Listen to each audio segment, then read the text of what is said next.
اس دوران نماز میں بھٹکتے پھریں گے، اس دوران زمین میں بھٹکتے پھریں گے۔ تو اے موسیٰ، اب تم بھی ان نافرمان لوگوں پر ترس مت کھانا۔ اے پیغمبر، ان کے سامنے آدم کے دو بیٹوں کا واقعہ ٹھیک ٹھیک پڑھ کر سناؤ، جب دونوں نے ایک ایک قربانی پیش کی تھی اور ان میں سے ایک کی قربانی قبول ہو گئی اور دوسرے کی قبول نہیں ہوئی۔ اس دوسرے نے پہلے سے کہا کہ میں تجھے قتل کر ڈالوں گا۔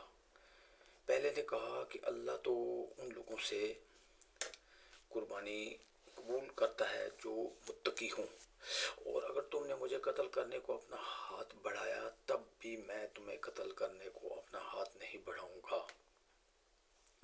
میں تو اللہ رب العالمین سے ڈرتا ہوں، میں تو یہ چاہتا ہوں کہ انجام کار تم اپنے اور میرے دونوں کے گناہ میں پکڑے جاؤ اور دوزخیوں میں شامل ہو۔ یہی ظالموں کی سزا ہے۔ آخرکار اس کے نفس نے اس کو اپنے بھائی کے قتل پر آمادہ کر لیا، چنانچہ اس نے اپنے بھائی کو قتل کر ڈالا اور ناپرادوں میں شامل ہو گیا۔ پھر اللہ نے ایک کوہ بھیجا تو جو زمین کھودنے لگا تاکہ اسے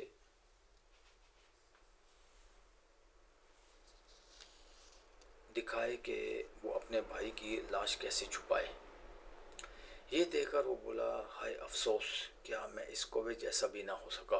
تفسیر: بنو اسرائیل کی اس نافرمانی کے نتیجے میں اللہ تعالیٰ نے ان کو یہ سزا دی کہ 40 سال تک فلسطین میں ان کا داخلہ بند کر دیا۔ یہ لوگ صحرائے سینا کے ایک مختصر علاقے میں بھٹکتے رہے، نہ آگے بڑھنے کا راستہ ملتا تھا نہ پیچھے مصر واپس جانے کا۔ حضرت موسیٰ، حضرت ہارون، یوشع، حضرت کالب علیہ السلام بھی ان لوگوں کے ساتھ تھے، اور ان کی برکت و دعاؤں سے اللہ تعالیٰ کی بہت سی نعمتیں ان پر نازل ہوئیں، جن کا ذکر پیچھے سورہ بقرہ آیات نمبر 57 تا 60 میں گزر چکا ہے۔ بادل کے سائے نے انہیں دھوپ سے بچایا، کھانے کے لیے من سلوا نازل ہوا، پینے کے لیے پتھر سے 12 چشمے پھوٹے۔ بنو اسرائیل کے لیے خانہ بدوشی کی یہ زندگی ایک سزا تھی، لیکن ان بزرگوں کے لیے اللہ تعالیٰ نے اس کو قلبی راحت کا سامان بنا دیا۔ حضرت ہارون، حضرت موسیٰ علیہ السلام کی یکے بعد دیگرے اسی صحرا میں وفات ہوئی، اور بعد میں حضرت یوشع علیہ السلام پیغمبر بنے، اور شام کا کچھ علاقہ ان کی سرکردگی میں اور کچھ حضرت سموئیل علیہ السلام کے زمانے میں طالوت کی سرکردگی میں فتح ہوا، جس کا واقعہ سورہ بقرہ آیات نمبر 251 246 میں گزر چکا ہے۔ اس طرح اللہ تعالیٰ نے یہ سرزمین بنی اسرائیل کے حق میں لکھنے کا جو وعدہ فرمایا تھا وہ پورا ہوا۔ پیچھے بنی اسرائیل کی اس نافرمانی کا ذکر تھا کہ جہاد کا حکم آ جانے کے باوجود وہ اس سے جان چراتے رہے۔ اب بتانا یہ مقصود ہے کہ ایک مقصد جہاد میں کسی کی جان لے لینا تو نہ صرف جائز بلکہ واجب ہے، لیکن ناحق کسی کو قتل کرنا بڑا زبردست گناہ ہے۔ بنی اسرائیل نے جہاد سے تو جان چرائی، لیکن بہت سے بے گناہوں کو قتل کرنے میں کوئی باک محسوس نہیں کی۔ اس سلسلے میں وہ واقعہ بیان کیا جا رہا ہے جو اس دنیا میں سب سے پہلے قتل کی واردات پر مشتمل ہے۔ اس واقعے میں قرآن کریم نے تو صرف اتنا بتایا کہ آدم علیہ السلام کے دو بیٹوں نے کچھ قربانی پیش کی تھی، ایک کی قربانی قبول ہوئی، دوسرے کی نہ ہوئی۔ اس پر دوسرے کو غصہ آ گیا اور اس نے اپنے بھائی کو قتل کر ڈالا، لیکن اس قربانی کا کیا پس منظر تھا قرآن کریم نے اس کی تفصیل نہیں بتائی، اور البتہ مفسرین نے حضرت عبداللہ بن مسعود اور کچھ دوسرے صحابہ کرام کے حوالے سے اس کا واقعہ تفصیل سے بیان کیا ہے، جس کا خلاصہ یہ ہے کہ حضرت آدم علیہ السلام کے دو بیٹے تھے، جن میں سے ایک کا نام تھا قابیل اور دوسرے کا نام تھا ہابیل۔ اس وقت چونکہ دنیا کی آبادی صرف حضرت آدم علیہ السلام کی اولاد پر مشتمل تھی، اس لیے ان کی اہلیہ کے ہر حمل میں دو جڑواں بچے پیدا ہوتے تھے، ایک لڑکا اور ایک لڑکی۔ ان دونوں کے درمیان تو نکاح حرام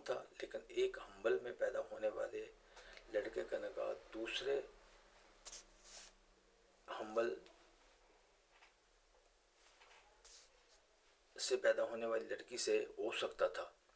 قابیل کے ساتھ جو لڑکی پیدا ہوئی وہ بہت خوبصورت تھی، لیکن جڑواں بہن بھائی ہونے کی وجہ سے اس کے ساتھ قابیل کا نکاح جائز نہیں تھا۔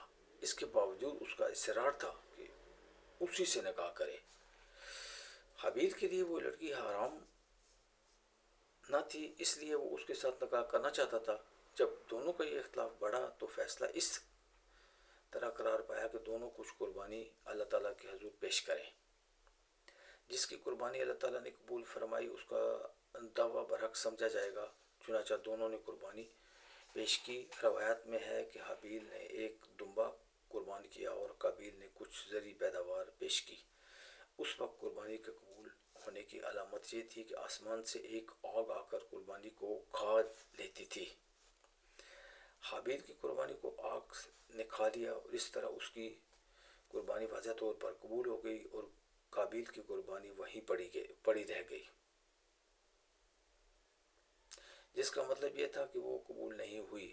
اس پر بجائے اس کے کہ قابیل حق کو قبول کر لیتا، حسد میں مبتلا ہو کر اپنے بھائی کو قتل کرنے کے لیے تیار ہو گیا۔ اگرچہ اپنے دفاع کا اگر کوئی اور راستہ نہ تو حملہ آور کو قتل کرنا جائز ہے، لیکن حابیل نے احتیاط پر عمل کرتے ہوئے اپنا یہ حق استعمال کرنے سے گریز کیا، جس کا مطلب یہ تھا کہ میں اپنے بچاؤ کو ہر طریقہ اختیار کروں گا مگر تمہیں قتل کرنے کا اقدام نہیں کروں گا۔ ساتھ ہی اسے یہ جتلا دیا کہ اگر تم نے قتل کا ارتکاب کیا تو مظلوم کی ہونے کی بنا پر میرے گناہوں کی تو معافی امید ہے، مگر تم پر نہ صرف اپنے گناہوں کو بوجھ ہوگا بلکہ میرے قتل کرنے کی وجہ سے کچھ میرے گناہ بھی تم پر لد جائیں گے۔ تو بعید نہیں کہ کیونکہ آخرت میں مظلوم کا حق ظالم سے دلوانے کا ایک طریقہ حدیث میں یہ بھی بیان ہوا ہے کہ ظالم کی نیکیاں مظلوم کو دے دی جائیں اور اگر نیکیاں کافی نہ ہوں تو مظلوم کے گناہ ظالم پر لاٹ دیے جائیں۔ یہ چونکہ کسی کے مرنے کا واقعہ تھا جو قابیل نے دیکھا، اس لیے اسے مردوں کو دفن کرنے کا طریقہ معلوم نہیں تھا۔